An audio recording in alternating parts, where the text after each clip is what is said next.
toute première question, est-ce qu'on vous a proposé de signer cette tribune? Non. Mais je pense que l'essentiel pour nous n'est pas dans la signature de telle ou telle tribune. À l'inverse de ce que vient de dire votre éditorialiste, je crois que c'est faire insulte à l'engagement non seulement des députés mais des militants et militantes de la France Insoumise de considérer que nous n'aurions pas de programme, pas de contenu. Ça fait 2 ans que nous sommes à l'Assemblée nationale où nous avons montré que nous étions une opposition qui savait aussi proposer avec des textes de loi, des amendements et un programme qui reste extraordinairement pertinent, que nous avons enrichi depuis 2 ans. Nos militants et militantes sur le terrain sont aux côtés des gens qui luttent encore aujourd'hui auprès des cheminots, dans toutes les mobilisations. Voilà, réduire ça à un commentaire superficiel de la sorte, je trouve que c'est bien peu faire de cas de la situation politique dans laquelle on est, où il y a besoin de se poser, de réfléchir sérieusement et sereinement par rapport à une situation politique très grave, très dangereuse de mon point de vue, et où nous avons des réponses à apporter, mais le faire voilà, à partir de ce genre de commentaires, c'est bien peu faire faire vraiment peu de cas de l'engagement de milliers, des dizaines de milliers de militants et de militantes et des parlementaires que nous sommes. Alors je crois que Serge Rafi va vous dire un petit mot. Oui, je crois que personne n'a insulté qui que ce soit. Il n'y a pas d'insultement, mais surtout... réduire le mouvement que nous sommes à M. Mélenchon ou aux commentaires de Clémentine Autain, excusez-moi. Les députés de la France Insoumise, madame, ne faisaient rien et n'avaient pas de proposition de loi. Au contraire, c'est vrai que vous êtes très actif, et il n'y a aucun doute là-dessus. La question, elle n'est pas là. La question, elle est que quand même, depuis les 2 dernières années, Jean-Luc Mélenchon a refusé tous les actes d'alliance avec qui que ce soit, sauf dans la dernière période, quand il s'est rendu compte qu'effectivement cette posture d'isolement était un vrai problème, quand il a lancé cette idée d'une fédération des gauches.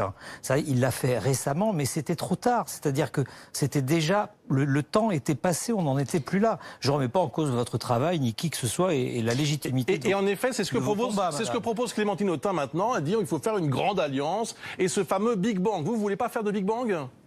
Mais comme l'a été indiqué, nous avons fait une proposition il y a plusieurs semaines, mais je suis désolée, les propositions d'unité d'action dans les luttes auprès des mobilisations, nous les avons faites dès le départ. Et je pense que c'est quand même, en tout cas dans notre tradition politique et dans l'idée que nous faisons, nous, du combat politique qui allie le travail institutionnel et aussi le travail dans les luttes, pour nous c'est ça l'essentiel. C'est d'abord cette bataille-là que nous menons au quotidien et à partir de laquelle on peut aussi envisager ensuite de porter plus loin, mais encore faut-il qu'on sache exactement de quoi on parle. Vous avez évoqué des propositions d'alliance.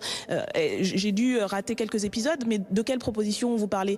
De celles d'Europe Écologie peut-être, qui a décidé de se compromettre avec la Macronie, ou qui laisse entendre de possibles alliances, ou celle du Parti Socialiste. Vous avez, en tout cas, moi je n'ai pas entendu beaucoup de propositions de ce type-là à notre égard. J'ai plutôt entendu des caricatures et des propos assez insultants et blessants qui passent par-dessus bord tout le travail qui est fait, pour qui la France Insoumise, c'est uniquement Jean-Luc Mélenchon qui est présenté comme un espèce d'autocrate, et puis tous les autres, y compris quand on parle du groupe parlementaire, 17 députés, ça n'existe pas, n'ont pas d'avis, n'ont pas de point de vue. Franchement, je trouve que ce n'est pas sérieux. Nous sommes au travail, nous continuons à être au travail. Dans tous les espaces du mouvement, nous analysons, nous réfléchissons, nous pensons que oui, nous n'avons pas eu un résultat à la hauteur de la situation, et que justement dans une situation politique et sociale aussi difficile, d'abord pour les gens, pour les salariés, il faut être à la hauteur, et donc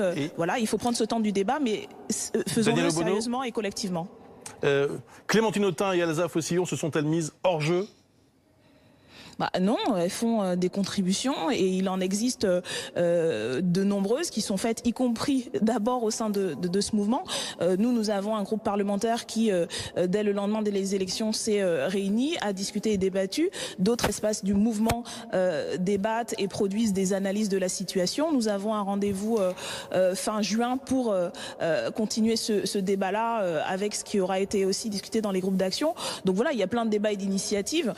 Moi, j'attends surtout surtout des réponses un peu concrètes sur comment on fait d'abord pour se battre contre la politique antisociale et anti-écologique de ce gouvernement, et puis pour proposer autre chose. Nous avons mis des propositions sur la table, ce que nous faisons depuis le départ. Répondons sur le fond et arrêtons. Je sais que taper sur Mélenchon, c'est ce qui permet d'avoir le plus grande audience et de caricaturer le mouvement, mais ce n'est pas sérieux, ce n'est pas à la hauteur de la situation dans laquelle on se trouve aujourd'hui.